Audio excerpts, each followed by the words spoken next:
Today is about sharing the work that we've been developing around resources. The resources have been created in collaboration with the speech and language team at the Wyvern School. And today we are sharing those resources with staff from our other partner school, Whitfield Aspen. We have kind of transposed the dance practice into these symbols. Stretch! And think about, is your gesture up high or low?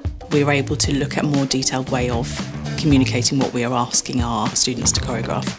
Now let's find our focus out.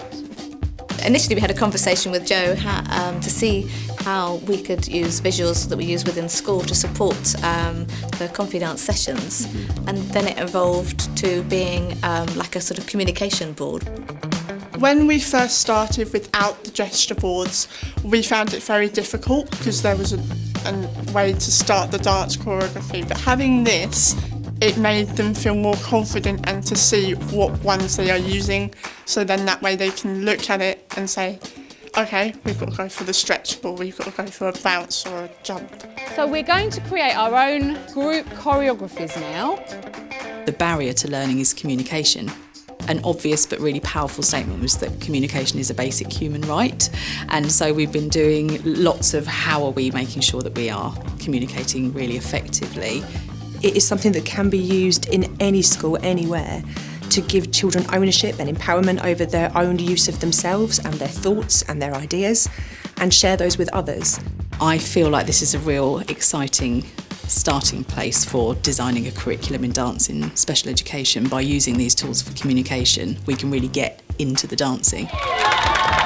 When I do my confidence group sessions, I feel more happy and it makes me feel a bit of a different person. One of her goals has been to lead a group, and you can really see that in the session today. She was taking such a leading role in her group and really encouraging the others. We were having limited success with the resources that we were using, which might be a picture of, for example, a wave if we were exploring the sea. But what we needed was something more specific and more specific to dance rather than just the theme. We looked at what's the potential for collaborating with the speech and language department. So we were very gratefully funded by Artswork to explore this over the last 2 terms, and that's the product is what you'll see today.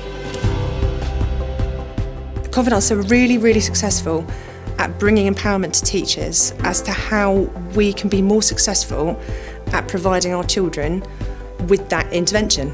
So being able to bring in this new added element of the speech and language through symbols and providing that on top allows us to, as a workforce, provide a higher level of speech, language and communication for our children.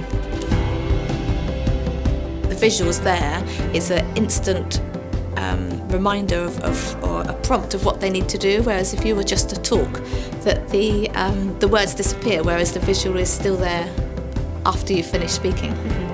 It's that immediate response that we got from our students when they were given a really clear communication tool was so powerful for us. I feel happy because it gives other people, such as myself and other people in the group, a good way to communicate. So like people who are non-verbal can use the action boards and show other people what they want to do and say. It's easier for people to look at that and just start working their way through their choreography. We really want to be fostering and developing those creative voices now in education so that we can be training those voices to go out and make wonderful dance in the future in the professional realm and be advocates for inclusion themselves. They've all got access to that same language. And everybody can have a voice.